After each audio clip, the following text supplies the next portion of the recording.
Ô Brazzaville, que tu es belle, ma chérie. Je t'aimerai toute ma vie, ô Brazzaville. En saison sèche, tu es grise, Brazzaville. Mais une brise suffit pour te rendre plus belle. Quand il pleut, nous marchons dans les mares. Bonsoir à tous. L'Institut français du Congo est très heureux de s'associer aux célébrations des 140 ans de Brazzaville en accueillant la table ronde des maires.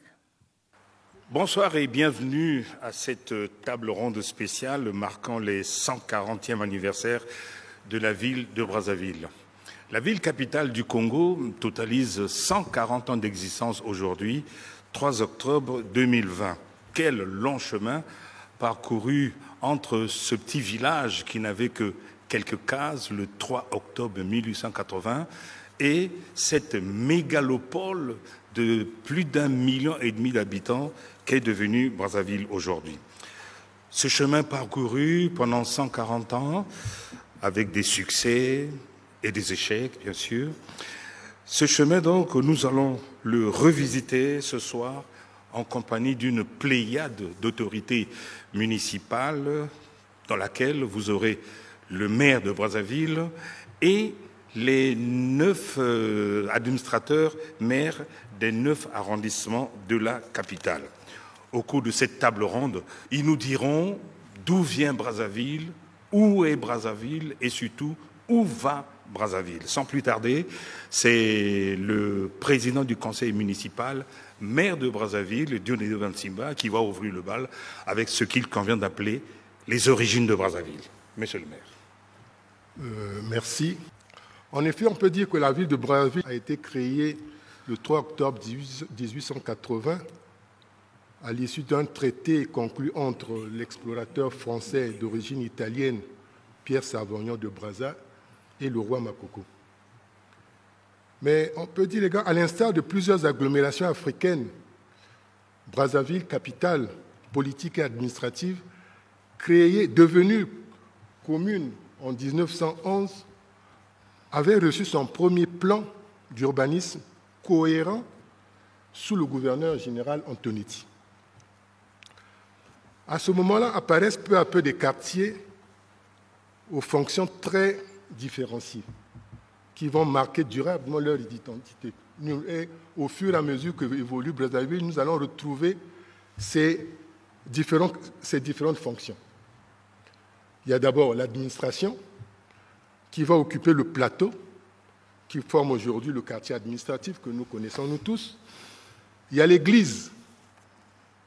L'église qui était déjà présente à cette époque va occuper une butte dite des Aiglons. Et c'est là où est construite la cathédrale Sacré-Cœur. Et la cathédrale Sacré-Cœur, vous voyez, elle est construite carrément au sommet de cette butte. Et vous avez les concessionnaires, donc les commerçants, qui vont occuper le quartier dit de la Plaine, qui bordait le fleuve, sans doute pour faciliter leur activité commerçante. Et enfin, il y a ce qu'on appelle la cité, destinée à loger les populations africaines. Et ce qui a permis de fixer les premiers quartiers et d'implanter certains édifices sur la base de cette configuration-là. On peut, à cette période-là du plan Antonetti, on peut dire que la nouvelle poste, construite en 1931, c'est-à-dire l'actuelle poste, grande poste, ce que nous appelons la grande poste de style art déco ou classique, est carrément l'emblème de cette modernité.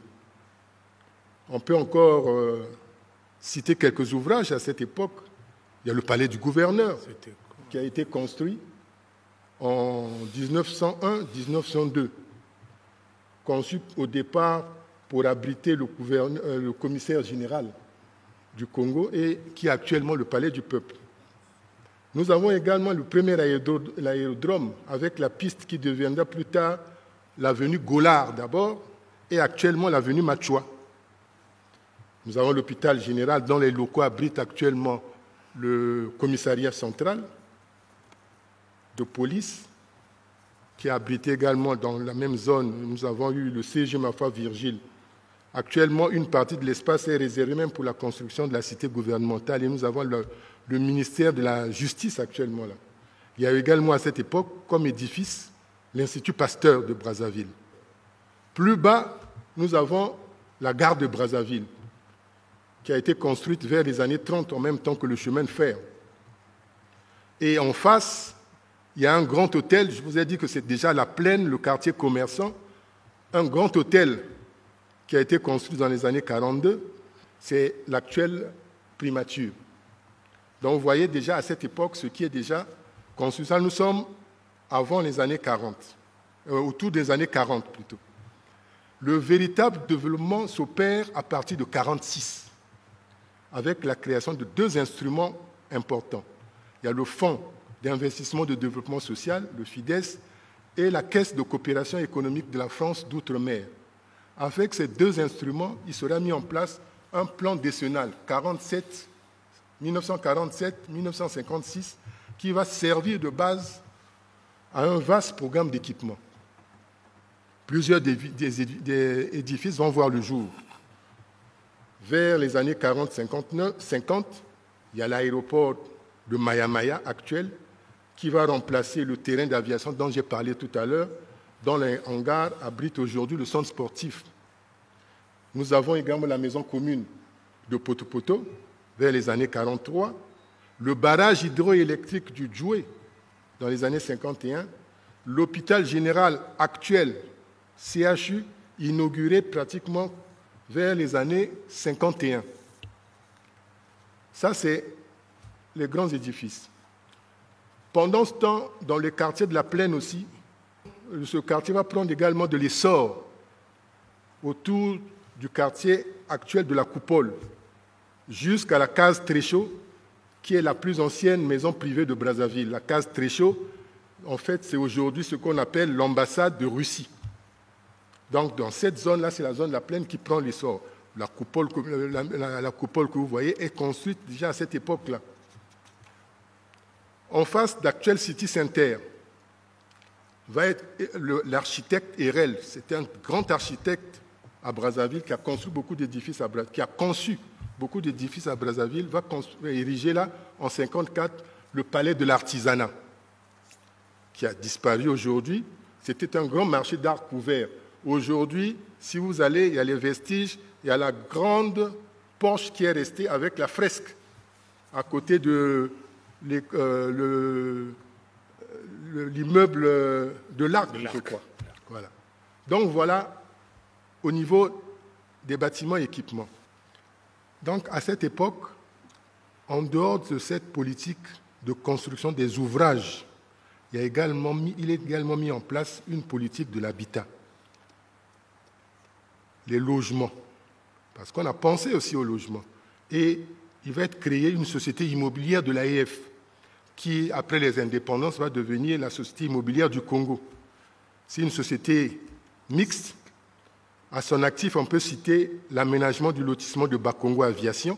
Quand vous êtes à Angola Libre, en allant vers la mairie de Makelekele, vous voyez une opération immobilière à droite.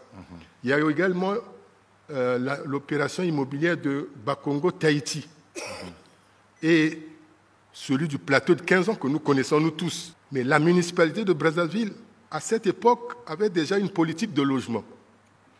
C'est comme ça qu'est construite la cité dite Bakongo moderne, en face du marché total sur l'OUA.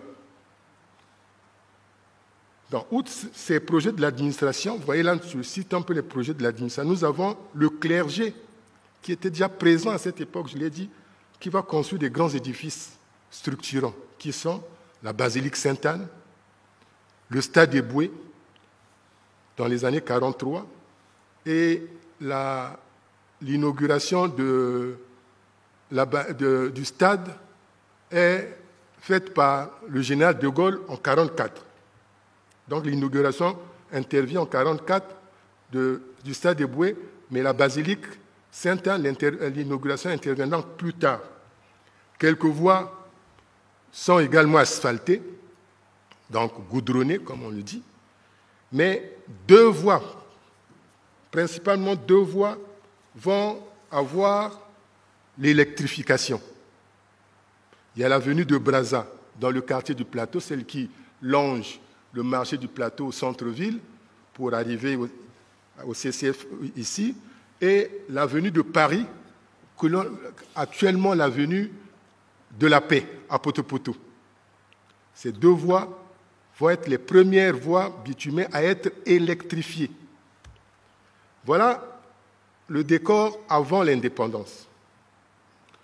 Après l'indépendance du Congo en 1960, Brazzaville va connaître d'autres programmes d'urbanisme, grâce auxquels nous devons la construction des routes, beaucoup de routes asphaltées au centre-ville et d'importantes bâtisses. On peut citer l'hôtel de ville actuel, en 1961, conçu par l'architecte Lenormand. L'hôtel de ville est une idée du président Fulbert Youlou, qui était maire de la ville de Brazzaville. Ce grand bâtiment va succéder à l'ancienne mairie inaugurée en 1912. Nous avons l'immeuble de 10 étages qui se trouve non loin du palais de justice, qui est un don du gouvernement belge au gouvernement congolais suite aux événements que la République démocratique du Congo avait connus dans les années 60. Il y avait beaucoup de réfugiés belges au Congo et en contrepartie, le gouvernement belge avait construit cet immeuble. Toujours dans les années 60-70, nous avons le grand boulevard des armées, le stade de la Révolution actuel, actuellement le stade Massamba Débat, en 65. Voilà la période 60-70. Dans les années 80, pendant que Brazzaville célébrait les 100 ans de sa création, et grâce au plan quinquennal 82-86, la capitale congolaise va connaître une métamorphose avec l'érection d'une panoplie d'édifices au niveau du centre-ville, surtout tout autour du rond-point du CCF, qu'on appelait CCF, qu'on appelle maintenant IFC. Non, le rond-point de la République. Ah. Le rond-point de la République. Nous avons l'immeuble du plan, l'immeuble de l'énergie et mine énergie. Nous avons l'immeuble de la douane, la direction générale de la douane. Voilà les éléments structurants qui vont être créés, construits pendant cette période-là. Nous avons d'autres encore. Le palais des congrès, toujours dans la même période. Le pont du centenaire, l'immeuble du 5 février. Et donc, vous voyez que le quartier administratif se densifie à partir de cette période du plan quinquennal. Cet investissement de l'époque répondait donc à un plan d'urbanisme de l'époque, de 1980. La ville devait être structurée autour des pôles. Il y avait au plateau ici, donc le pôle du plateau, quartier administratif, avec les équipements que je viens de citer. Nous avions le pôle de Mukondo, qui devait se faire autour des logements de Sonaco et de la cité des 17.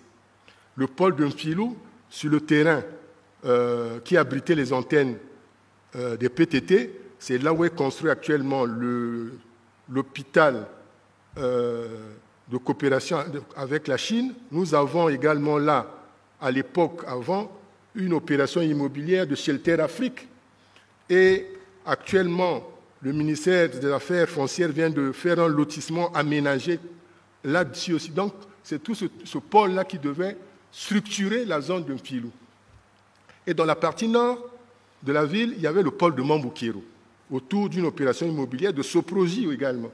Voilà comment la ville était prévue, était structurée, autour des pôles pour essayer de permettre un développement plus harmonieux. À cela, il faut ajouter d'autres constructions, dont la tour Nambemba, n'oublions pas, qui a modifié la physionomie de notre ville. Cet édifice trônant au cœur de la capitale a été, pendant longtemps, le premier sommet en Afrique centrale. Voilà 80.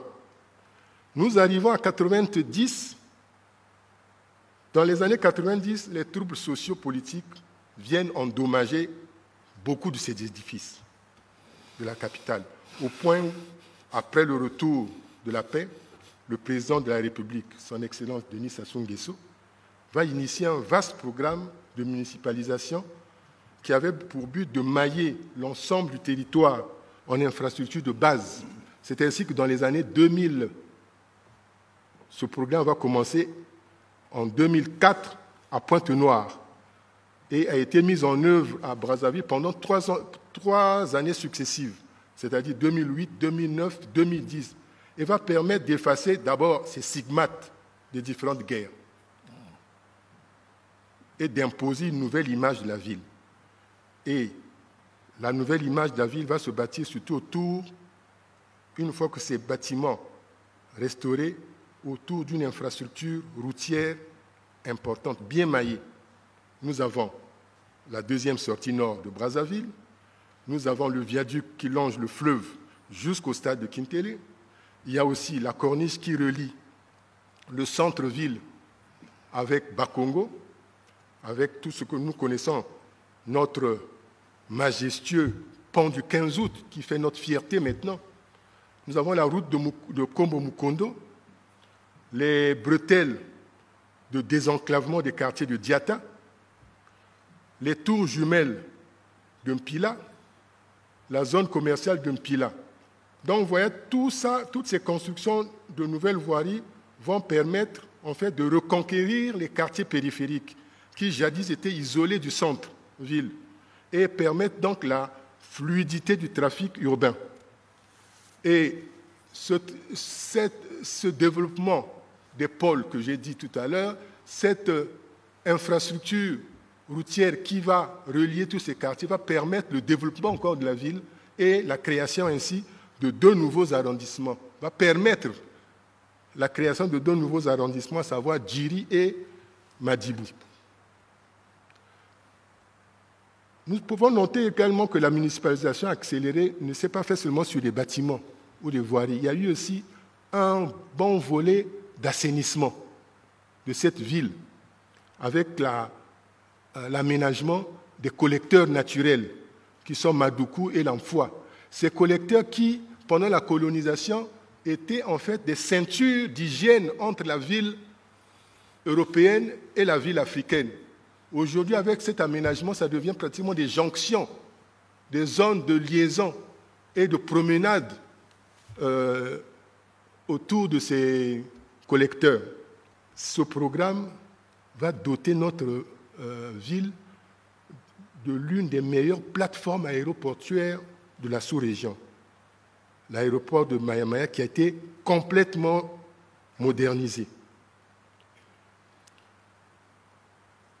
On peut dire, pour terminer, pour conclure, que le programme de municipalisation accélérée de Brazzaville est venu en quelque sorte concrétiser, finaliser la grande orientation d'aménagement du centre-ville prévue par le plan d'urbanisme. Ce plan qui prévoyait, 1, la revitalisation de la zone du plateau. Il y a là renforcement de la fonction administrative avec la construction du palais du Parlement qui est en cours de construction encore. La cité gouvernementale qui va être construite, le ministère de l'Intérieur en construction. Tous ces édifices viennent donc compléter les édifices conçus pendant le plan quinquennal. À cela, il faut ajouter quand même, là aussi, le gouvernement avait pensé à une politique, toujours au centre-ville, de logement, d'où la construction, la réalisation de 2 opérations immobilières qui venaient toujours dans le programme du plan directeur d'urbanisme du centre, délocaliser le camp 15 août. Et c'est là que vous voyez qu'il y a 2 opérations immobilières, le Clairon et le Flamboyant, en face de l'hôpital militaire. Le deuxième axe de ce plan, c'est le prolongement du centre-ville. Le centre-ville de Brazzaville étant très étriqué, il fallait un peu le desserrer. D'où la délocalisation des casernes de Mpila pour en faire ce que vous voyez actuellement, la zone commerciale et le prolongement vers Lioro avec les 2 tours jumelles. Monsieur Kakou, voilà ce que nous pouvons dire de la transformation de Brazzaville en matière d'urbanisme. Beaucoup de choses peuvent être encore dites, mais en 10 minutes, nous ne pouvons pas aller plus loin. Nous avons essayé de les circonscrire. Merci. Bon, Voilà donc pour ce qui est de Brazzaville, des origines à nos jours. Nous vous retrouverons à la fin du tour de table, Monsieur le maire, pour nous dire les perspectives de cette ville. Où va cette ville que vous dirigez aujourd'hui, voici presque 4 mois. Je me tourne maintenant du côté de Bakongo, et c'est l'administrateur maire, Madame Simone Lubienga, qui nous présente son administration. Je dois signaler qu'au cours de cette table ronde, les arrondissements ne seront pas présentés par ordre numérique, arrondissement 1, arrondissement 2, etc. Mais ce sera par ordre de création, des plus anciens aux plus jeunes. Simone Lubienga. Merci, Monsieur Jean-Claude Kakou. La naissance de l'arrondissement de Bakongo remonte dans les années 1880 avec la création de 3 petits villages, à savoir le village Bakongo vers la Case de Gaulle, le village Liberté vers Mbama, le village Luango vers Mukunjiguaka. C'est le 1er février 1944 que ces 3 villages ont été érigés en commune indigène de Bakongo, en sigle CIB, par arrêté numéro 2624 du 31 décembre 1943 du gouverneur Félix Eboué de l'AEF. Son siège était l'actuel commissariat de police de Bakongo. C'est donc de la CIB, c'est la CIB qui deviendra plus tard commune ou mairie de Bakongo. De la création donc de la commune indigène de Bakongo jusqu'à nos jours, il y a eu 19 autorités qui se sont succédées à la tête de cet arrondissement. Le premier étant M. Nyamakessi François, qui était lui le président de la commune indigène de Bakongo de 1944 à 1956. Je suis donc la 20e autorité à diriger cet arrondissement de Bakongo et je suis la première femme à le faire. Pour parler des limites de Bakongo, je vais dire que Bakongo a une superficie de 7,32 km² pour une population d'environ 100 000 habitants. Nous avons donc 9 quartiers, 63 zones et 487 blocs. Bakongo est limité au nord par l'arrondissement 3 Poto-Poto, au sud par Makelekele, à l'est par le fleuve Congo et à l'ouest par Makelekele également. Qu'en est-il du patrimoine de Bakongo? En tant que noyau historique de la ville de Brazzaville, Bakongo abrite plusieurs monuments, parmi lesquels nous pouvons citer le Palais du Peuple, l'Institut Louis Pasteur, le lycée Savorgnan de Brazza, l'école des cadres, l'école primaire Nkewa Joseph, ex-école laïque. Une parenthèse juste pour dire que ces 2 écoles, l'école des cadres et l'école Nkewa Joseph, ont eu comme élève le défunt président Omar Bongo Ondimba, paix à son âme. Nous avons également l'église Notre-Dame du Rosaire, l'église Saint-François d'Assise, le temple évangélique, la première résidence du général de Gaulle située dans l'enceinte de l'Institut Pasteur, l'école nationale des beaux-arts ex-CG Mafoi Virgile, qui était le premier hôpital général de Brazzaville. En dehors de cela, hormis ces bâtiments historiques, Bakongo a quelques sites historiques, parmi lesquels on peut citer le monument Victor Schœlcher, le monument de Brazza et de ses compagnons, la piste des caravanes, l'avenue André Grenard-Machoua, qui est la première piste d'atterrissage, qui est donnée à l'aérodrome Capitaine Gollard, lieu où atterrit justement le général de Gaulle lorsqu'il est venu au Congo en octobre 1940. Nous avons également la place de la République, le square de Gaulle et la radio de Brazzaville qui se situe dans la rue Lamotte, à côté de l'École nationale des beaux-arts ex-Mafoi Virgile. Et sans oublier la case de Gaulle, bien évidemment. Au niveau culturel, sur le plan culturel, Bakongo est considéré comme le berceau de la SAP, dont l'avenue Machouin est le principal couloir de la mode pour les sapeurs. Il abrite également des lieux de rendez-vous culturels tels que l'Institut français du Congo, le Cercle culturel Soni Labotansi, le CIFRAD, qui malheureusement est tombé en désuétude, mais je pense que d'ici incessamment ce peu, il va être réhabilité. Et je ne passerai pas l'activité culturelle sans nommer l'espace Zao, qui est le lieu où se produit notre artiste emblématique avec la chanson qu'il a fait connaître dans le monde entier, ancien combattant. Sur le plan économique, Bakongo abrite le plus grand marché de Brazzaville. C'est le marché Bernard Kolela, ex-Total, qui regorge environ de 15 000 vendeurs. Et dans ce grand marché, il y a le plus grand hall, qui est le hall d'Agri-Congo, qui est le lieu de vente des produits maraîchers qui viennent de l'Interland et également des pays voisins comme la RDC et le Cameroun. Et c'est ce hall d'Agri-Congo qui approvisionne les différents marchés de Brazzaville. Nous avons également le marché Plateauville, le marché Tangoma, qui sont, eux, des marchés historiques qui datent de l'époque coloniale. Je vais ajouter cela, le marché Commission et un petit marché qu'on appelle le marché Tankiwa, qui n'est pas, lui, un marché domanial. Mais juste une question, vous avez parlé du marché Bernard Kolela. Pourquoi Bernard Kolela? Y a-t-il une délibération, une décision à ce sujet?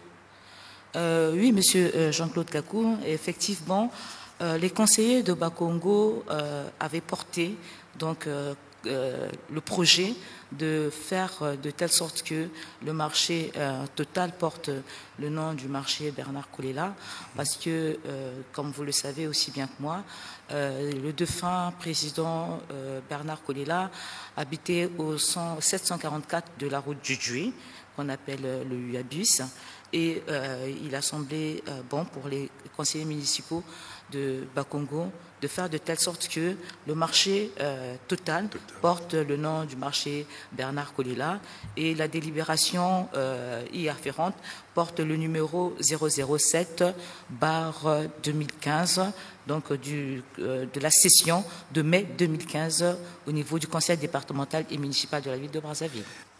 Voilà en gros résumé l'arrondissement de la carte postale de l'arrondissement de Bakongo. Merci Simone Lubienga. La parole maintenant au maire de Poto-Poto, M. Jacques Elion, qui va se faire le plaisir de nous parler de cet arrondissement historique à plus d'un titre. M. Elion. Poto-Poto est un ancien village créé par l'administration coloniale de la même nécessité que Bakongo, à partir du regroupement des travailleurs africains et des hameaux de la plaine. Poto-Poto et Bakongo étaient les seuls des deux villages africains depuis de la ville de Brazzaville jusqu'à l'indépendance. Poto-Poto a été tracé en 1911 par l'APTO, son site fixé non loin de la basilique Sainte-Anne, au jardin public, où habitaient déjà Yoka et Mopwenza et leurs familles originaires du Congo belge, et qui furent peu à peu rejoints par les manœuvres africains du quartier Dakar, lesquels travaillaient auprès de commerçants européens, propriétaires de 20 sociétés concessionnaires, qui, gênés par le bruit nocturne des tam-tams, les avaient installés non loin de ceux du quartier Dakar, exploités par l'administration coloniale de l'époque, dirigée par Henri Lamonte, qui les jugeait très bruyants. La population de Brazzaville était alimentée par l'exode rural des populations riveraines du fleuve Congo, que les bateaux de l'administration, des missionnaires ou des entreprises embarquaient en masse à partir du Haut-Congo, Lubangui-Chari, Congo belge. C'est cette diversité d'origine qui a donné à Poto-Poto ces deux traits d'affluence démographique et de melting pot. Poto-Poto signifie en français la boue. La boue. La boue. Dès 1914, il apparaissait le plus important ouvert et évolué, comptait 7 quartiers.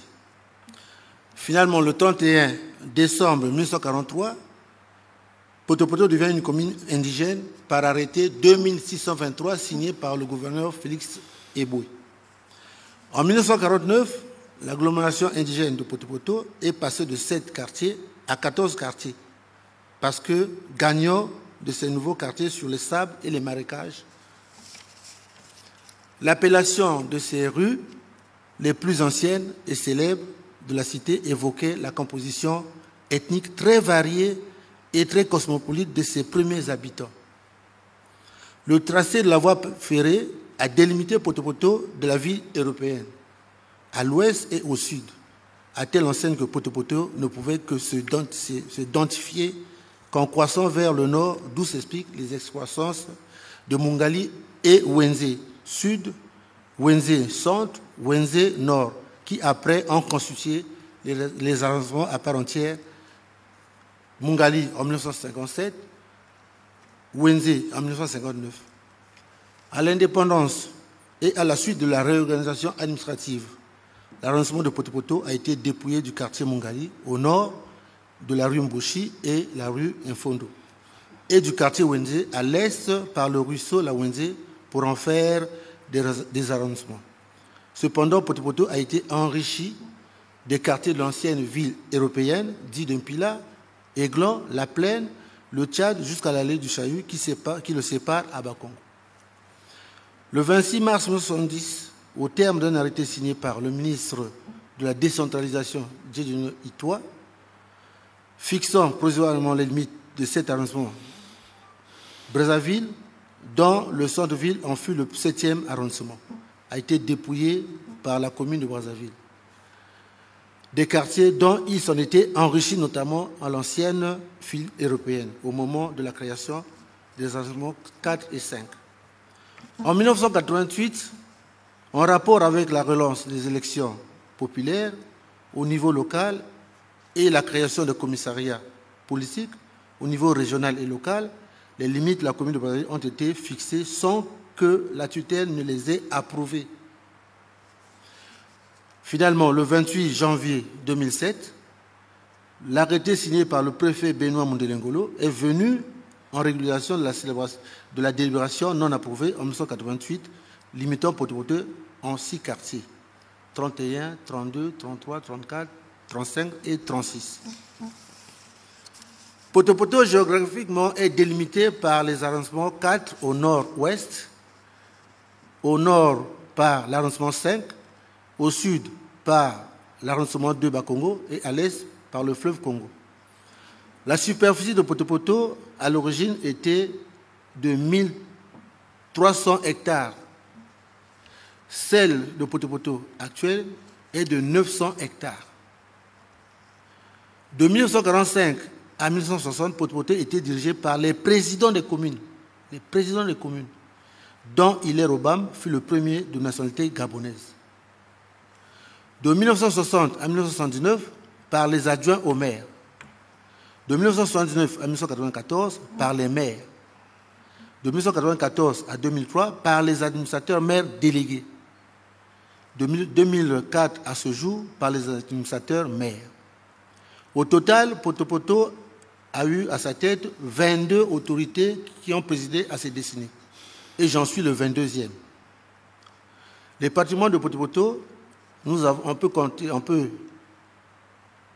parler du cimetière des Zélandais des années 1800, l'église Sainte-Anne, le stade Félix Eboué, la maison commune de Poto-Poto, construite en 1943, et l'hôpital général de Brazzaville, construit en 1951.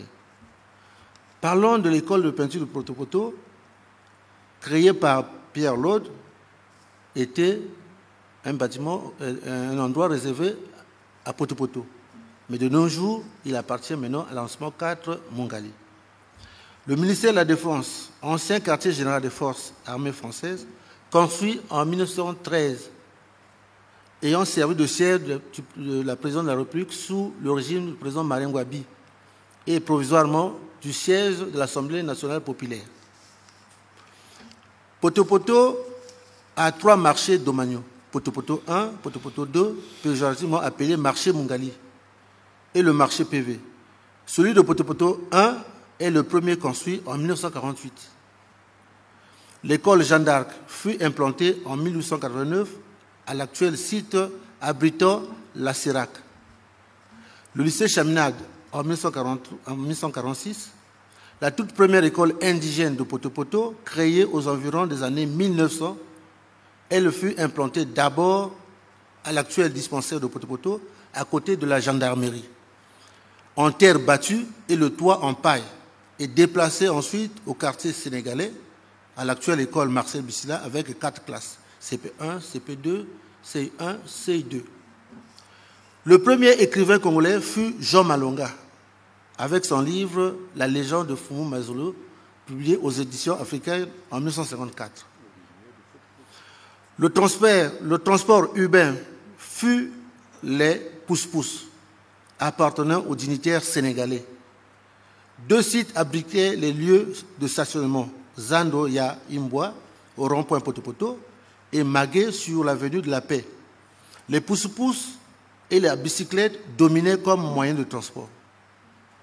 En 1944, Barthélemy Aïssi, employé de commerce, a mis en exploitation sa voiture personnelle dans le transport en commun et érigea un bar dansé, le tout premier Gaieté Brazza. Parler de la musique à Potopoto, c'est aussi parler d'un homme très important, Paul Kamba, dont l'une des rues porte son nom. C'est grâce à lui qu'il y a eu l'éveil de la musique congolaise des 2 rives. Telle est l'économie de l'histoire de Potopoto. Et j'en finis par là. Je vous remercie. Merci. Alors, venons-en maintenant à l'arrondissement 4 Mungali. Et c'est l'administrateur maire, M. Bernard Batantou, qui nous parle de Mungali dans tous ses contours. M. Batantou. Merci, M. Jean-Claude Kakou. Nous allons essayer de revisiter de façon succincte la carte postale de Mungali, dont je suis le 20e administrateur maire, les premiers étant nommés Ngoma Mbembe, Kwame Maurice, et un 3e que je ne voudrais pas oublier, M. Kimbola François. La particularité que je tiens à relever ici est que ces 3 administrateurs géraient communément ou géraient la commune Wenze Mungali.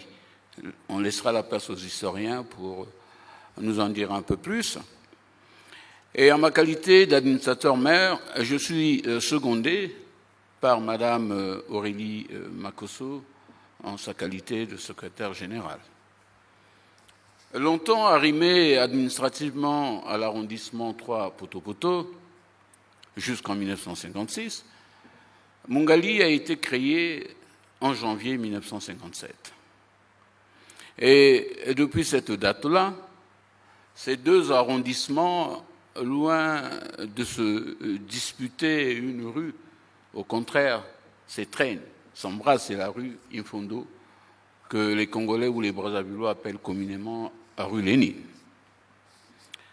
Mungali était un lieu de retrouvailles des Téké qui venaient de Nsouélé pour le commerce de leurs produits à Potopoto. Et Mungali, qui signifie aveuglant, tire son nom des collines, marais et sables étincelants et nus qui jonchaient le sol, je dirais, hydromorphe de cette circonscription et dont l'éclat vif éblouissait la vue, à telle enseigne qu'on disait, permettez que je le dise en lingala, qui n'est pas Emo Yengalaka, Mungali. Ah bon. Mungali est limité, couvre une superficie, s'il vous plaît, de 14 km² 28, soit une superficie de 1428 hectares, et abrite une population estimée à environ 129 000 habitants. Circonscription administrative tampon au cœur de Brazzaville, Mongali est délimité par 5 arrondissements. C'est une spécificité de Mongali. Vous avez Bakongo, Makelekele, Mfulu au sud-ouest, Potopoto à l'est et Wenze au nord. Mongali est drainé par 3 cours d'eau que sont Madukutsekele, Mfwa et Mfilou. Mongali compte 9 quartiers. Je vous fais l'économie de les nommer, mais je peux en citer un. C'est le quartier 41 qui se trouve au niveau de l'école des Beaux-Arts. Pourquoi pas un deuxième, le quartier 42, appelé communément la maison des anciens combattants, et ainsi de suite.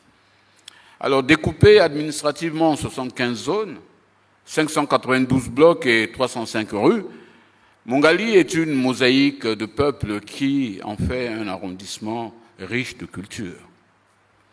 L'arrondissement 4 Mongali est traversé par plusieurs artères, dont la plus emblématique est l'avenue de la Paix, anciennement appelée avenue de Paris.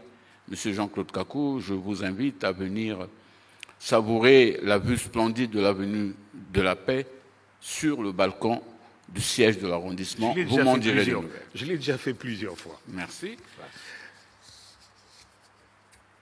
Sur le plan patrimonial, je voudrais évoquer un patrimoine assez varié et riche, dont les composantes sont, sur le plan religieux, les églises catholiques. Vous avez les églises kimbanguistes, ou les paroisses kimbanguistes. Vous avez 2 postes de l'église Armée du Salut, 3 mosquées et plusieurs églises de réveil. Sans oublier la maison des anciens combattants, la mythique école de peinture de Potopoto, l'obélisque du rond-point de Mongali, le pont du Centenaire, la statue Stéphane Chichel, l'aéroport international de Maya-Maya, la base aérienne et le groupement aéroporté des forces armées congolaises. Et tout ce patrimoine, en termes religieux, sécuritaires, aéronautiques, se nourrit, si vous voulez, auprès des marchés domaniaux que compte l'arrondissement 4 Mongali. Nous en avons 3.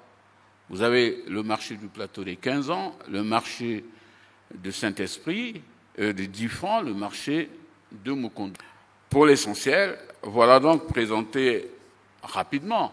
J'ai noué en une petite gerbe l'histoire de l'arrondissement 4 Mongali. Je vous remercie. Merci, monsieur le maire de Mongali. La parole maintenant à l'arrondissement 5 Wenze, et sans plus tarder, nous allons écouter l'administrateur maire, monsieur Marcel Nganongo. Monsieur Nganongo. Merci, monsieur Kakou. Wenze, dans les années 1930, n'était qu'une immense savane et qui s'étendait de la rivière gauche de Madukutsekele jusqu'à la rive droite de la rivière Tchémé. Et il y avait quelques villages habités par les Batéké, originaires de la contrée, notamment le village Mouleke, le village Tsalingele qui se trouvait au bord de la Tchémé, le village Moulembo et le village Mbemba. Le village Mbemba couramment appelé Palmeret Mbemba à cause de nombreux palmiers à huile qui s'y trouvaient. Et à l'endroit actuel se trouve érigé l'hôpital de la CNSS de Wenze. Alors, comment est né Wenze? Wenze en effet est né de l'audace de M. Ngombi Paul, pêcheur de son état, qui vivait avec son épouse à Potopoto, chez son beau-père, près de M. Mangouta Paul. Revenu un jour de la pêche au fleuve Congo, plus précisément à l'île Mbamou, et après une dispute farouche avec son épouse, M. Ngombi Paul fut chassé par son beau-père, fatigué bien entendu d'assister à des querelles intestines et des disputes interminables. Alors, abandonné à son triste sort et surtout privé d'un toit, M. Ngombi Paul prit comme ça la résolution ferme d'aller désherber un vague terrain de l'autre rive de la rivière Madoukoutsekele, avec la ferme intention d'y bâtir une case en terre battue pour vivre avec son épouse, afin de préserver sa dignité. Ce furent là les prémices de la naissance de Wenze. Alors, quelles sont les origines de la dénomination de Wenze? Les origines de la dénomination de Wenze sont peu précises. D'aucuns vraiment disent que le nom de Wenze vient de la rivière qui traversait du nord au sud de cette agglomération et qui s'appelait la Wenze à l'époque. Et cette version pour nous ne semble plus probable, étant donné qu'aujourd'hui, la même rivière, curieusement, porte le nom de Madoukoutsekele. Alors, la deuxième version la plus plausible, c'est celle qui révèle l'existence dans cette agglomération de Wenze des marchés indigènes où les marchands venant de la RDC venaient vendre leurs marchandises et avaient élevé à cet endroit des baraques en tôle rousse, d'où le qualificatif de Wenze Manzanza. Wenze qui veut dire marché en swahili et Manzanza qui veut dire tôle en lingala. Et cette version pour nous semble la plus crédible parce qu'aujourd'hui, dans notre arrondissement, existe un quartier qu'on appelle Wenze Manzanza, le quartier d'où est même né l'orchestre emblématique Extra Musica. Alors, Wenze officiellement est né en 1959 par un décret numéro 59/118 du 2 juillet 1959. Wenze a été administré pour la première fois par Moubari Félix et j'en suis le 16e administrateur. Wenze compte 10 quartiers, 41 zones, 554 blocs et s'étend sur une superficie de 730 hectares pour une population qui a été évaluée en 2012 à 175 000 habitants. Wenze a des sites touristiques et parmi lesquels nous citons la stèle Plus jamais ça. C'est une stèle qui nous rappelle les douloureux événements que nous avons vécus ici en 1997. Il y a éventuellement l'emblématique Case Makoko. Et nous avons le CC Jeanne Vial. Jeanne Vial, du nom d'une journaliste française, femme politique française, farouche défenseur des droits des femmes, qui fort heureusement pour nous est née à Ouesso en 1906 d'un père français et d'une mère congolaise en la personne de Chilumbu Thérèse. Voilà à peu près d'une manière ramassée l'histoire de Wenze en 5 minutes telle que voulue. Merci. Allons maintenant à la découverte de l'arrondissement 1 Makelekele et c'est le maire Edgar Bassoukissa qui nous parle de son arrondissement en long et en large. Makelekele fut créé par décret présidentiel numéro 59/240 du 1er décembre 1959 par le président Fulbert Yulu. Et son fonctionnement avait commencé en 1960 et M. l'adjoint au maire Simon Mboukou fut le premier, la première autorité à conduire les destinées de cette agglomération.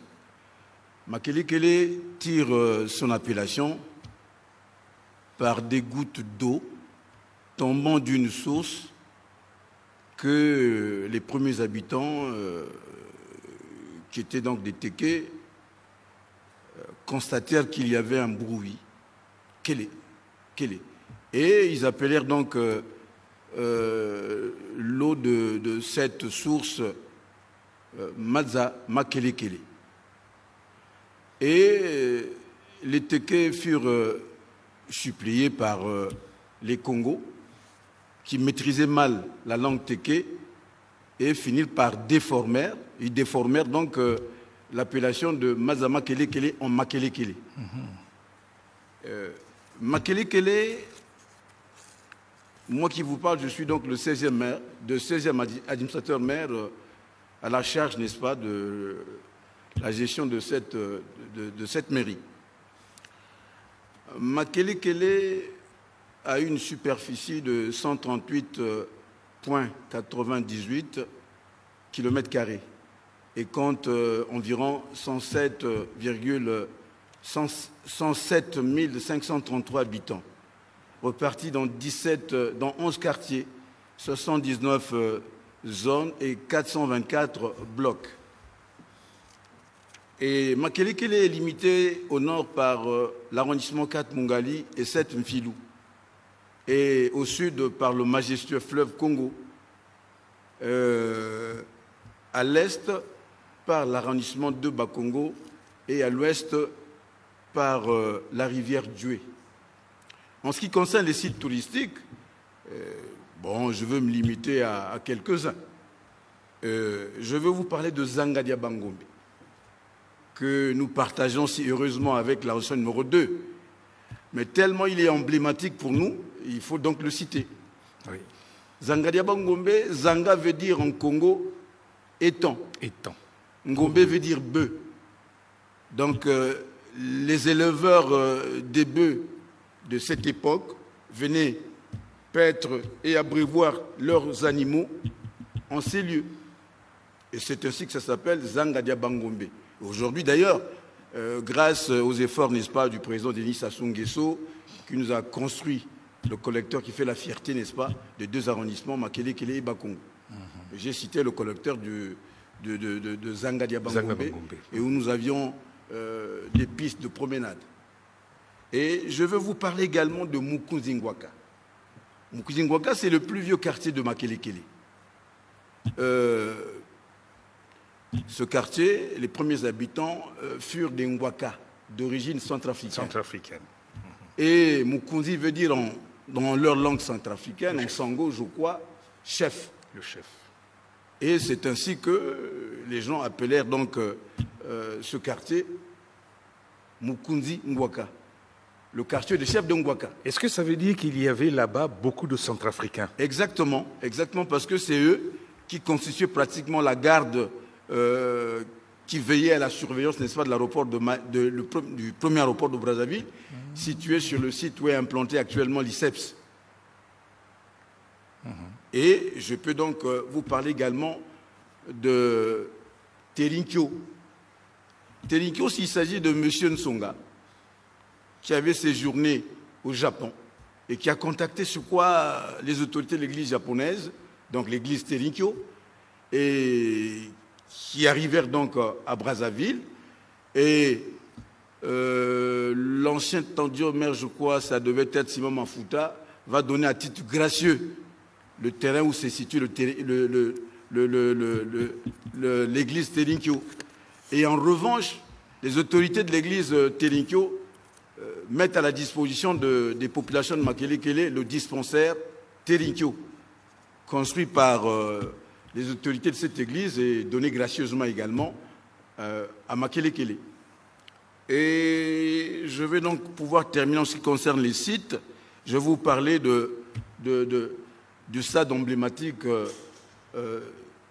hier, stade Omnisport, puis après stade de la Révolution, ce stade avait abrité les premiers Jeux africains de 1965, et actuellement il est débaptisé stade Alphonse Massamba Déba.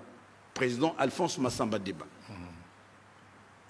Et je veux enfin vous dire que Makelekele, à son temps, abritait 2 usines textiles, Sotexco et Lutèce, qui se situent à Kinsundi.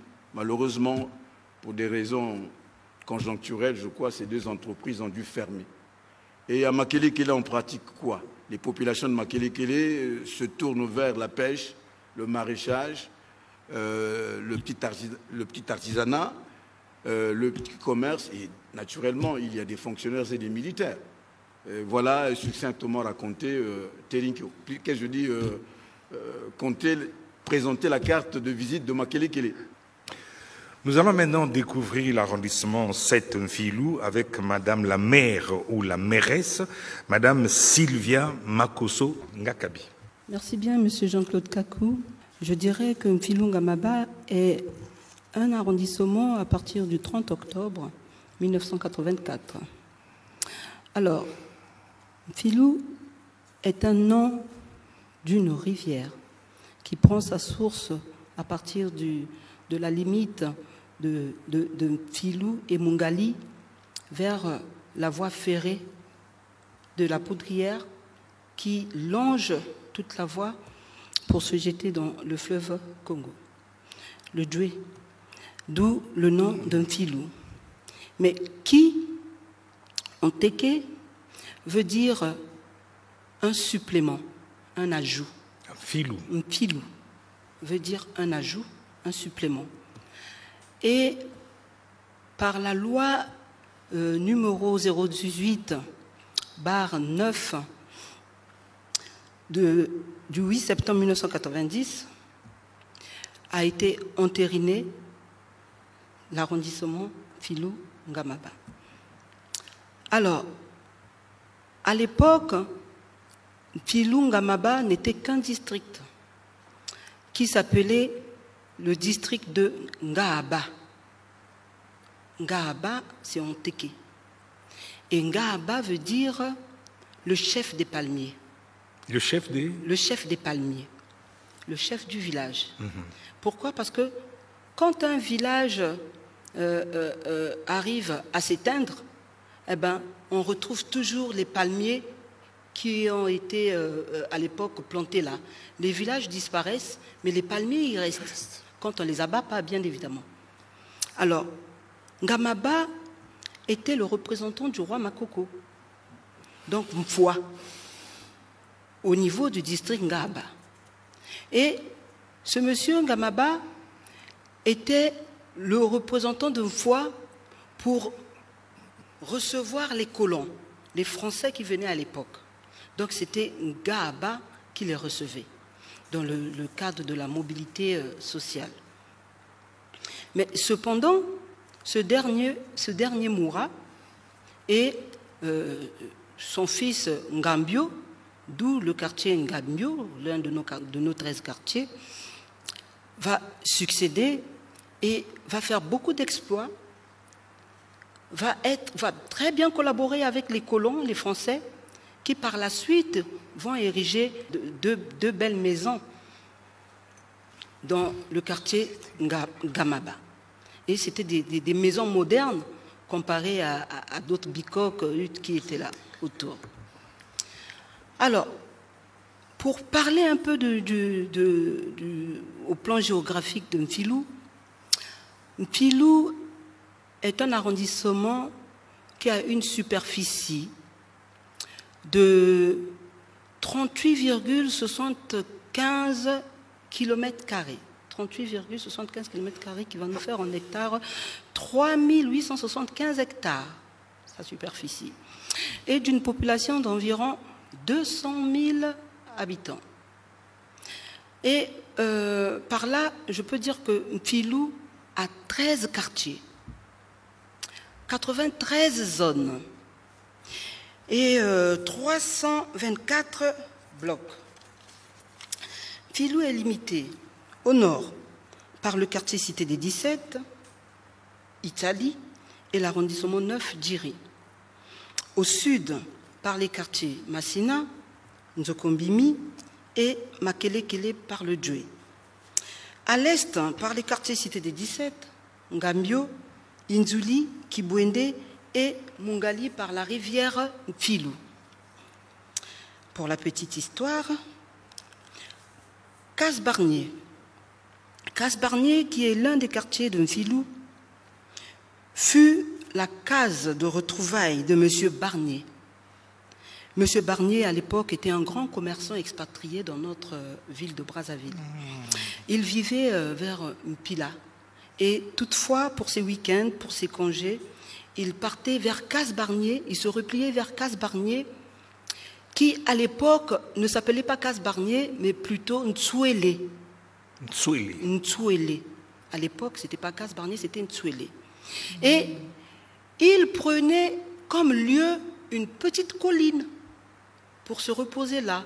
Et je pense bien qu'il avait bâti une petite case sur cette colline, d'où on va appeler cette colline Mont Barnier. Alors, au plan économique, notre arrondissement possède plusieurs structures microfinances et 2 grandes gares, la gare Kieletenard et la gare de Pekamfilou. Alors, la gare de Pekamfilou a une particularité. Cette dernière est la plus grande gare de Mfilou, Gamaba, avec une réserve assez estimable pour la provision des denrées alimentaires riches et bio, qui viennent de la voie ferrée, bien sûr, des régions du sud. Et il s'arrête là pour approvisionner cette gare, et c'est ce qui fait aussi la richesse de notre arrondissement. En conclusion, je voudrais dire que notre ambition, d'ici peut-être quelques années, nous voulons faire de Mfilou Ngamaba un arrondissement crédible, où il fait beau vivre, un havre de paix et de développement.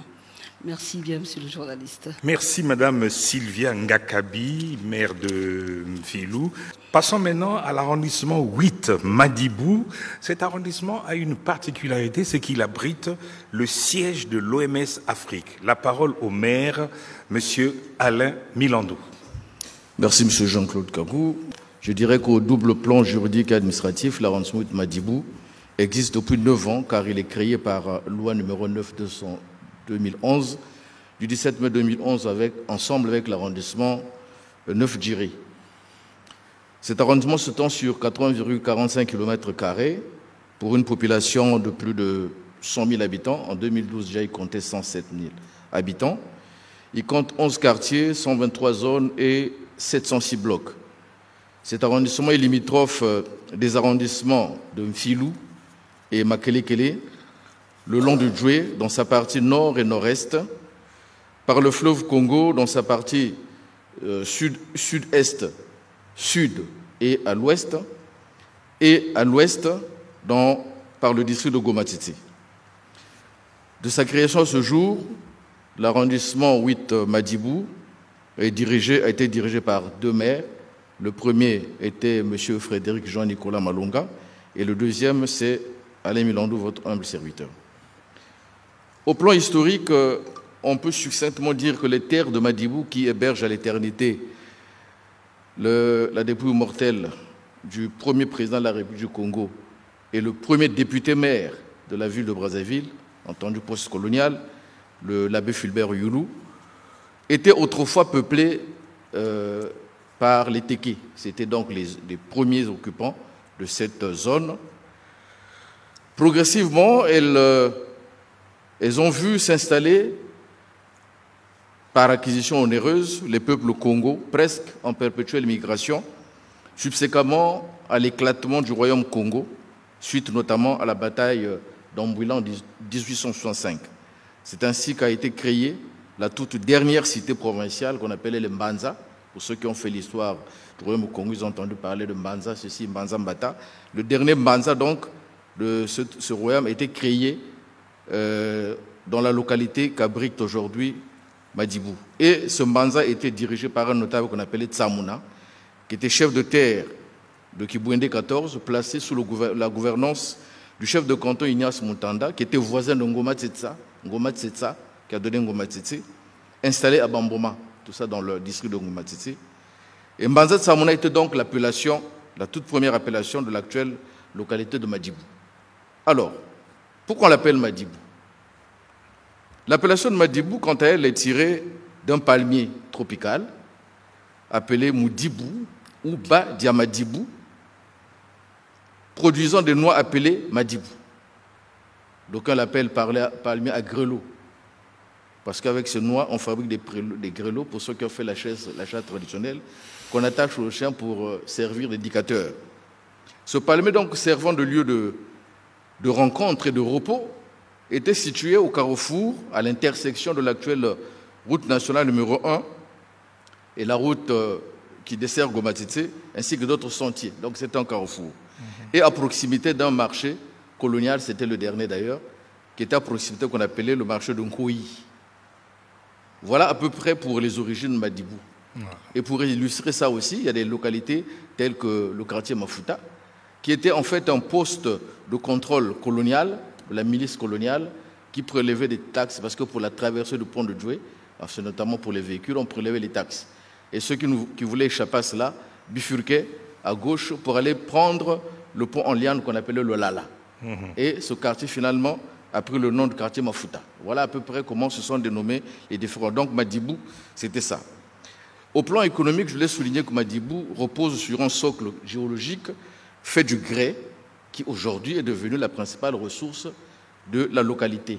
On y exploite, justement, il y a des carrières qui vont exploiter le grès de l'Inquisi, comme on aime l'appeler.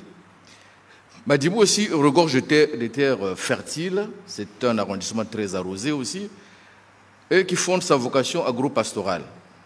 Je peux dire que c'est le siège aujourd'hui, la plus grande ceinture maraîchère. À Madibou, d'ailleurs, nous aimons dire que Madibou produit, nourrit et ravitaille. Voilà. Pour votre gouverne, peut-être pour l'anecdote, vous retiendrez que c'est à Madibou que son Excellence Denis Sassou Nguesso, président de la République, depuis les années 80, avait révélé à l'opinion nationale, chez nos peuples congolais, sa vocation agro-pastorale. Par la réalisation de ces étangs, qui sont devenus presque un site, je veux dire, touristique, parce que des sens emblématiques, qu'on appelle là-bas, localement, Bizinga Bessassou, c'est-à-dire les étangs du président Sassou. Voilà. Madibou aussi a revêtu la fonction industrielle avec autrefois l'usine africaine, l'industrie africaine de disques, IAD, et l'usine textile Impréco. Madibou regorge également de sites hautement pittoresques, à grande vocation touristique. Je citerai par exemple des cataractes, le barrage du Djoué, la confluence de la Djumuna avec le fleuve Congo, sites sur lesquels, à certains endroits, ont été érigés des grands fleurons hôteliers. Je ne vais pas faire la publicité, mais on peut parler de l'hôtel Protea, vers le barrage du Djoué, de l'hôtel Rivera Apart aujourd'hui. L'arrondissement 18 Madibou, vous l'avez dit, d'entrée de jeu, M. Jean-Claude Kakou, abrite le siège régional de l'OMS. Et par ce fait, cet arrondissement participe au rayonnement international de notre pays, le Congo. Cependant, en dépit de tous ces atouts, l'arrondissement de Madibou croupit encore dans la semi-ruralité. Je peux dire que cet arrondissement est encore orphelin des symboles de l'État. Comment ça expliquer? Par exemple, aujourd'hui, les populations de Madibou réclament à corps et à cri la construction du siège de l'arrondissement. Voilà un des symboles. Ah, il n'y a pas de siège de l'arrondissement? Il n'y a pas de siège à proprement parler, parce que pour le moment, l'arrondissement, selon la mairie, squatte la maison d'astreinte du médecin-chef du centre de santé intégré de Madibou. Voilà pour l'essentiel de cette invocation. Monsieur Jean-Claude Kakou, je vous remercie. Venons-en maintenant à Mwanansuka, c'est-à-dire le dernier né des arrondissements, l'arrondissement 9 Njiri, et c'est maman Ida Victorine Ngampolo, maire de Njiri, qui prend la parole. J'ai bien aimé, vraiment j'ai aimé l'aspect pédagogique des exposés qui ont été faits ici par monsieur le maire et aussi par mes prédécesseurs. Parce que cela va permettre aux étudiants qui auront la vocation de parler de Brazzaville, d'avoir des sources, n'est-ce pas, pour leur mémoire. Donc, Djiri est un dernier arrondissement, numéro 9, qui a été créé en 2011. En 2011, précisément le 17 mai, avec Madibou. Nous sommes donc les derniers créés. Djiri doit son nom à la rivière Odjiri, on dit mais Odzili, qui signifie le calme par les eaux profondes et sombres dues aux alluvions. Parce que quand vous allez là-bas, vous regardez, vous ne percevez pas le fond de l'eau. Alors, quelles sont les limites de Djiri? Au nord, limite naturelle, frontière naturelle avec la commune de Kintélé. Au sud, par le pont Mikalou, dit Onkarou, et une partie de Mont Boukiero, Inkieno. En fait, on dit Boukiero, mais c'est plutôt Inkieno. À l'est, par le pont, le mont Boukiero, à l'est, je voulais dire, par le pont Boukiero, limite avec les quartiers 607 et 608 de Talangaï. C'est l'est. Ici est de signaler que Djiri partage une frontière naturelle avec l'arrondissement Tsilungamaba. Je crois que Madame Makosso l'a évoqué. Après la loi qui a donné la gestion des terres aux propriétaires fonciers, Djiri, au départ, était constitué des villages qui ont vu leur expansion, d'abord autour de ce que nous appelons en géographie un peu, village-rue, la nationale 2 exactement. Mais tout cela, c'était le grand village Matari, qui était dirigé, administré par Ngamaba. C'est des villages Teke. Il y avait donc Madzuna, qui signifie les trous. Pourquoi? Parce qu'il y a beaucoup de crevasses. Vous avez vu avec toutes les érosions que nous constatons actuellement. Il y avait le village Tiémé, au départ c'est Tiémé, mais c'est devenu le village Nkombo parce qu'il y a eu une immigration de la famille de M. Nkombo qui a pris ce village, d'assaut ce village. Itatolo, Manyanga et Makabandilou. Voilà les villages, même le village de Selembao, qui est devenu par la suite le village Opango, parce que M. Selembao, pour la petite histoire, a émigré. Vous savez, il y a eu beaucoup d'émigration à cette période-là. Ce monsieur a émigré de l'autre côté, et vous savez bien qu'à Kinshasa, il y a eu un village qui s'appelle Selembao. Il a été créé par Selemba, qui est parti de l'autre côté, qui a créé ce village, étant donné d'ailleurs que les parents, c'est les mêmes, hein. Malgré la largeur du fleuve, ils se communiquaient, mais en tout cas, ils étaient des parents. L'arrondissement a 7 quartiers, je les ai évoqués un peu plus haut, mais ce qu'il faut retenir, c'est qu'il a 159 222 habitants sur une superficie de 45 km², ça fait beaucoup en hectares. J'en profite, si vous me permettez, de faire un clin d'œil aux habitants, aux cadres qui sont dans mon arrondissement, de venir s'associer à notre effort de développement. Est-ce que c'est de vous que dépend l'Académie militaire Mayengwabi? J'aurais dû en parler. Cette académie fait notre fierté. Ah. Parce qu'il n'y a pas seulement les cadres congolais, les officiers congolais, mais j'ai eu l'opportunité. Vous savez que les femmes ne rentrent pas dans les académies, dans les casernes militaires. Mais j'ai eu l'opportunité d'être invitée lors de la visite d'un chef d'État de Sao Tomé et Principe, d'être l'invité d'honneur.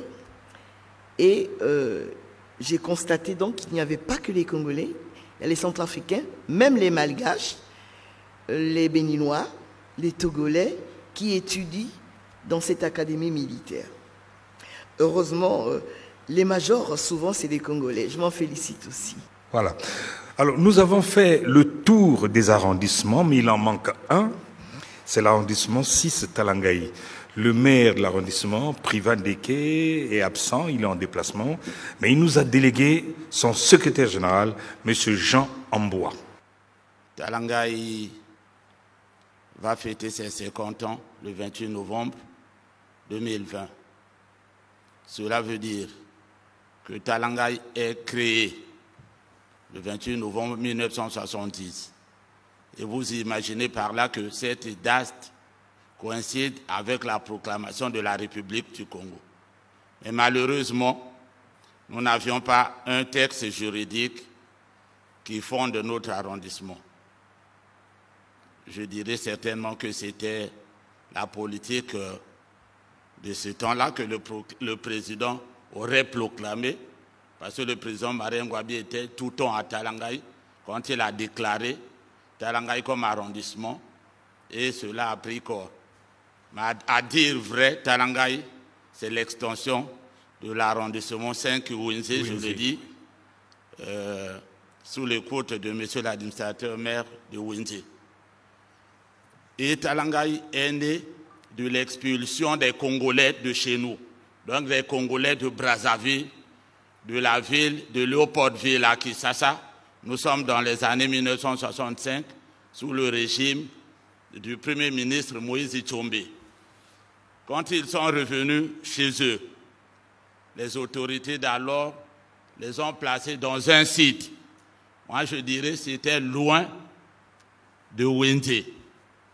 Et imaginez-vous, lorsque vous passez à Talangaï, vous voyez le site du siège du tribunal d'instance de Talangaï-Wende. C'est là qui était la résidence d'un expatrié. On l'appelait M. Peyer. C'était un éleveur, il habitait là. Lorsque Talangaï passe arrondissement, c'est ça le premier siège de l'arrondissement 6 Talangaï. Et quand la situation du 5 juin 1997 arrive, le siège est détruit et nous avons trouvé refuge donc au niveau du marché de Talangaï sur l'avenue Marien Ngouabi. Donc, dire Talangaï, qu'est-ce qu'il en est? Mais je dirais simplement que Talangaï, c'est en lingala, regardez-moi. Lorsque nos amis sont expulsés de Kinshasa, ils reviennent chez eux. Ils doivent répondre à leurs voisins de Kinshasa pour dire que nous ne sommes pas des apatrides, comme nous on appelle au niveau de l'état civil, que nous sommes les ressortissants d'une république, nous avons notre nation, nous sommes des Congolais, nous voici chez nous. Alors, regardez-nous. Voilà. Nous avons été administrés depuis 1970 par 11 administrateurs selon leur contexte. La maire de Poto-Poto a cité ces contextes. On appelle d'aucuns maire, on appelle maire délégué, et cela coïncidait avec le contexte politique du pays. Le premier, qu'on appelait président du comité du parti adjoint au maire, fut donc M. Gilbert Opandé. Il vit encore. Et le dernier, le 11e, c'est mon chef, M. l'administrateur maire Priva Frédéric Ndeke. Nous avons des limites avec Djiri. La maire de Djiri l'a dit. Le nord, c'est l'arrondissement 9 Djiri. Le sud, c'est le port ATC. Talangaï s'étend jusqu'à l'entrée du port ATC. Et l'arrondissement 5, à l'est, c'est le fleuve Congo. Et à l'ouest, c'est l'arrondissement 5 Winze, le long de l'avenue de l'Intendance et l'avenue de la Tchémé. Nous sommes étendus sur une superficie de 10 221 hectares. 10 221 hectares. Nous avons 12 quartiers. Nous avons 106 zones. Nous avons 772 blocs. Les quartiers, ils sont nommés. On va gagner en temps. Mais nous avons des édifices. Tenez-vous bien, monsieur le maire, que quand Talangaï est créé, c'est un peu trop tard que l'école de la liberté est née. Mais comme nous avons dit tout à l'heure que nous dépendions de Windsor, beaucoup d'élèves étaient à l'école Trois Martyrs. C'est sur la rue Baloy, non loin de l'avenue de l'Intendance. Du côté sanitaire, Talangaï a un hôpital, je dirais, de référence. Tout à fait. De référence parce que nous, on ne soigne pas seulement les populations de Talangaï, il y a les populations du nord du Congo, il y a les populations d'autres arrondissements, il y a même le CHU qui renvoie ses malades au niveau de l'arrondissement. Talangaï, c'est un grand centre culturel, Talangaï. Vous ne pouvez pas vous en douter, parce que chaque soir, lorsque vous passez à Talangaï, au bon vieux temps, il y avait à boire et à manger. Je veux parler de l'ambiance. Les églises, nous avons 10 paroisses et mosquées officielles. Nous avons recensé, il y a 2 ans, 434 églises de réveil au niveau de l'arrondissement. Ça fait 2 ans.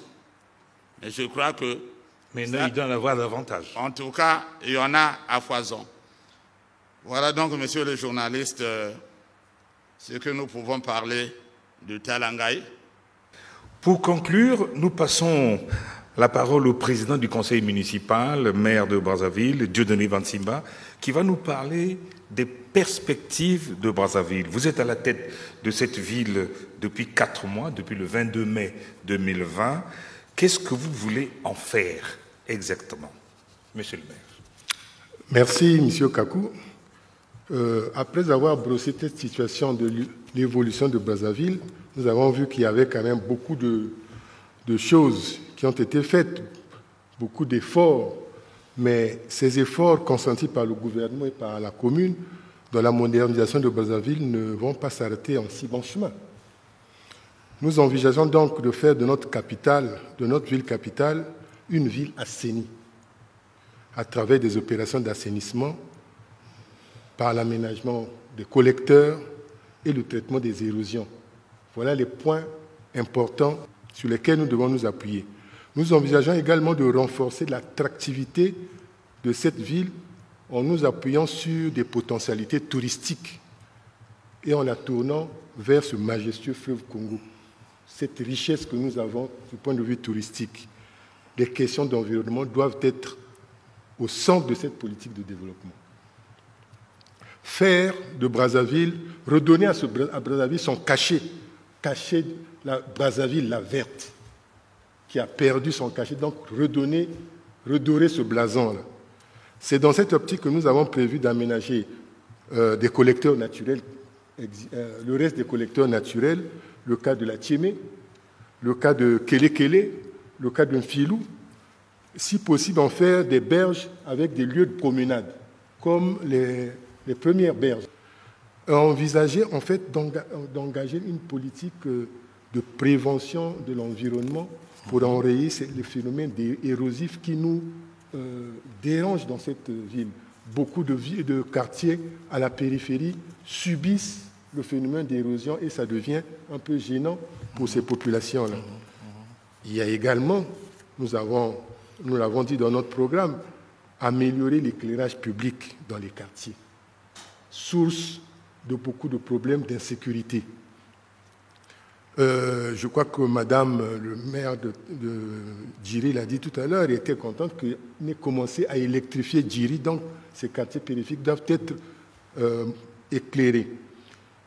Je parlais de l'aménagement des berges des collecteurs. Il n'y a pas que les collecteurs. Nous avons une autre rivière très importante qu'est le Djoué. Voilà ce beau fleuve, avec toutes ces cascades. Personne n'y s'y intéresse. Là aussi, l'aménager avec des promenades nous donnera un cachet à cette ville. Et puis, continuer cette politique qui avait commencé, celle de bitumer de nouvelles voiries ou de les paver. Vous voyez que nous avons commencé cette nouvelle technique de pavage des voies, des artères. Donc, il faut en paver davantage afin de favoriser les liaisons interquartiers et faciliter la circulation dans les différents arrondissements qui doivent être fluides.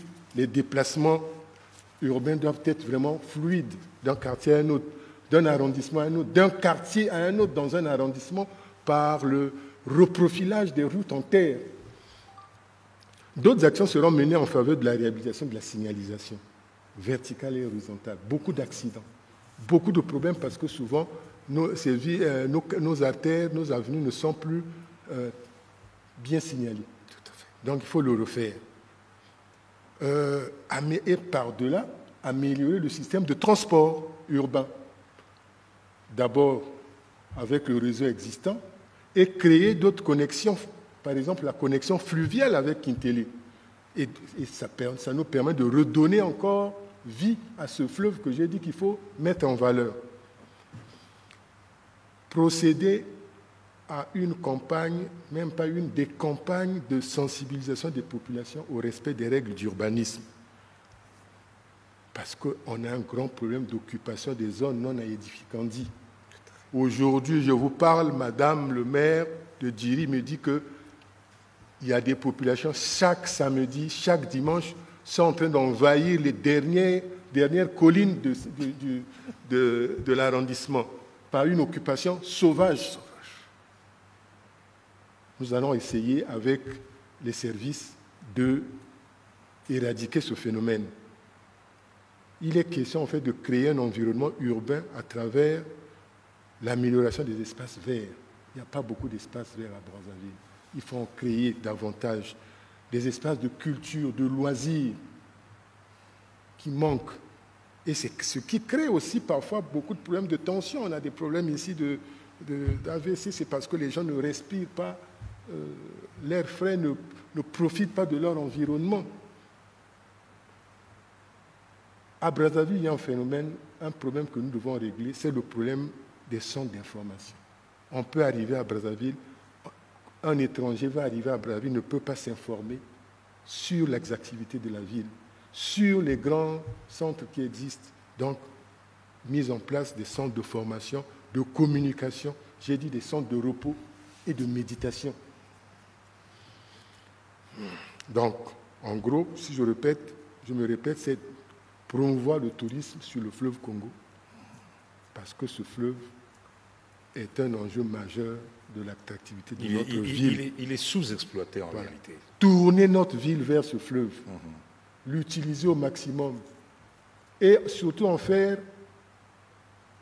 prendre un slogan, en faire un des rejets zéro sur ce fleuve-là, parce qu'on déverse n'importe quoi, on risque de le polluer encore. Alors la toute dernière question, Monsieur le maire. Aujourd'hui, 140 ans après, Brazzaville a 9 arrondissements. Est-ce que vous allez vous arrêter là? Est-ce qu'il est prévu la création d'autres arrondissements? Bon, ça c'est le pouvoir administratif, mais je pense que non. Ce ne serait pas du tout convenable qu'une ville s'étende à l'infini. À l'infini. Je crois qu'elle est déjà délimitée, la ville de Brazzaville. Il y a la Djiri d'un côté, il y a la Maloto de l'autre côté, il y a le fleuve Congo. Et à l'ouest, il y a le district de Gomatiti. Donc il faut s'arrêter là. Parce que plus une ville s'étend, plus elle coûte cher en services publics. Je vous donne un exemple. Les villes, on doit les densifier. Parce que les services publics après coûtent cher. Je donne un exemple pour l'eau. Les services des eaux qui doivent amener 1 kilomètre de réseau pour desservir 5-10 habitants, qui en pâtit? C'est la population, parce que la population a payé l'eau chère. Or, si ce même kilomètre d'eau distribue 100 personnes, ça revient moins cher à chacun. Il en est de même de l'électricité. Et ça nous permet, on a des ouvrages d'assainissement qui s'étalent. Une ville doit être circonscrite et densifiée. Et ça coûtera moins cher en termes de services publics, de services urbains. Donc, moi, je pense que Brazzaville est déjà à ses limites. Nous avons la chance, le gouvernement a créé déjà une ville, qu'est la ville de Kintélé, pour contenir le développement de Brazzaville tout à fait. De ce côté. J'espère que d'ici là, de l'autre côté, on va faire de Ngangalingolo également un pôle urbain pour arrêter Brazzaville, que Brazzaville reste dans ses limites, que ne s'agrandisse pas. Quitte à ce que, au plan organisationnel, on crée ce qu'on appelle dans d'autres lieux la communauté urbaine, qui est souvent composée de plusieurs villes. Ça, c'est maintenant comme on appelle souvent le syndicat des différentes villes autour. Et là, ils ont des services communs qui peuvent s'organiser pour essayer de... Mais quand je parlais de la ville de Brazzaville, nous ici, nous avons deux missions. Nous sommes d'abord maire de la ville de Brazzaville, nous sommes également président du conseil départemental. Et dans le département, nous avons l'île Mbamou. Tout à fait. Et là aussi, nous pensons que cette île, cette sous-préfecture qui est rattachée au département de Brazzaville depuis 2011, mérite également une attention particulière. Et là, nous pensons qu'il faut construire des édifices publics parce que les attributs du pouvoir passent par les édifices publics, comme l'ont dit les deux administrateurs, même Madibou et Djiri. Les édifices publics, il faut que nous arrivions à les construire. Voilà, nous sommes là à une frontière avec la RDC. Tout à fait. Mais il faut que nous marquons notre présence. Parce que sinon, si vous allez autour de l'île, vous allez voir des drapeaux de l'autre côté. Parce qu'on ne marque pas suffisamment notre présence.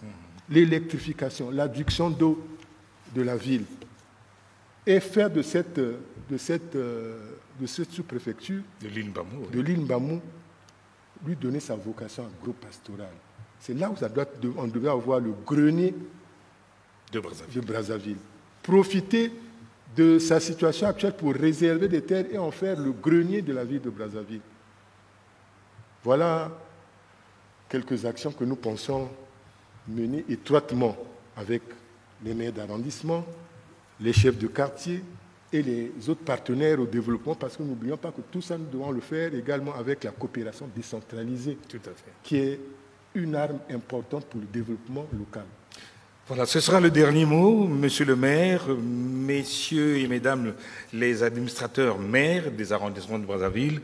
Merci d'avoir été disponible pour cette table ronde marquant le 140e anniversaire de Brazzaville. Merci à vous qui avez suivi cette table ronde et rendez-vous à la prochaine occasion.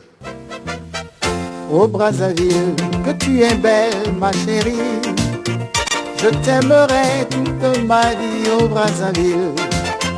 En saison sèche, tu es grise, Brazzaville, mais une brise suffit pour te rendre plus belle. Quand il pleut, nous marchons dans les mares, mais jamais je ne dirai que j'en ai marre. Car Brazzaville, à la verte saison, quelle belle parure faite des dorures, des flamboyants. Brazzaville, quelle belle verdure que la nature légua à ta progéniture. Makelekele est la clé de la ville. Bakongo veille toujours sur le Congo. Poto Poto te soutient de ses poteaux. Mungali boit Madoukou jusqu'à Lali. Et Wenze hospitalier accueille tout le monde. Talanga et le narcissique veut qu'on le regarde. Quand un petit loup qui veille comme un vieux loup, Dungamaba à l'Andjiri chasse les filous. Oh Brazzaville, que tu es belle ma chérie, je t'aimerai toute ma vie, oh Brazzaville.